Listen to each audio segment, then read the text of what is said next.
होणार आहे? अ, ही जे भ्रष्ट मार्गानं सगळी संपत्ती असेल, काही त्यांचे काय म्हणतात त्याला, हां, संपत्ती असेल, तर ते त्यांचं CIDनं त्यांचं काम केलेलं आहे. तो तपासाचा भाग आहे. त्यांच्या नियमामध्ये त्या काही गोष्टी बसतात ते करत आहेत. पण त्याला लवकरात लवकर अटक करा.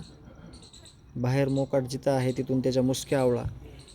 त्याला इथं न्यायालयात सादर करा, पोलीस स्टेशनमध्ये आणा आणि पुढील कारवाई करून त्याला लवकरात लवकर फाशी द्या, अशी आमची मागणी आहे. तुमची भेट देखील होणार होती CID अधिकाऱ्यांची, ती भेट कधी असेल आणि काय तुम्ही सादर करणार आहे? त्यांनी निरोप दिला CID ऑफिसनं किंवा आम्हाला काही वाटलं त्याच्यामध्ये, आम्हाला काही कुठली गोष्ट कमी जास्त वाटली तर आम्ही स्वतःहून पण CID ऑफिसरकडे जातो.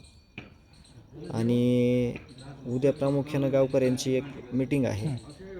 त्या मीटिंगमध्ये ज्या काही अडचणी आहेत, जे काही उणीवा आहेत, यावर सविस्तर चर्चा होईल आणि त्या मागण्या आम्ही संबंधित अधिकाऱ्यांच्या पुढं मांडू.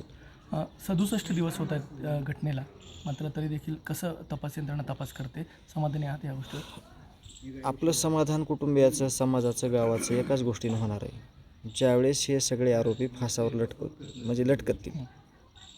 मग आता जे तपास चालू आहेत, तो तपास योग्य दिशेनं चालावा, निष्पक्षपातीपणे चालावा, म्हणून आम्ही वेळोवेळी विनंती करत आहेत, वेळोवेळी मागणी करत आहेत. तर यावर माझं मत आहे की ह्या तपासाच्या भागातून जे काही पुढं येणार आहे त्यावर आपण प्रतिक्रिया वेळोवेळी देऊ. पण आज आम्ही जी यंत्रणा आहे त्या यंत्रणेला एकच मागणी करतो आहे की लवकरात लवकर आरोपीला पकडून आम्हाला न्याय द्यायचा.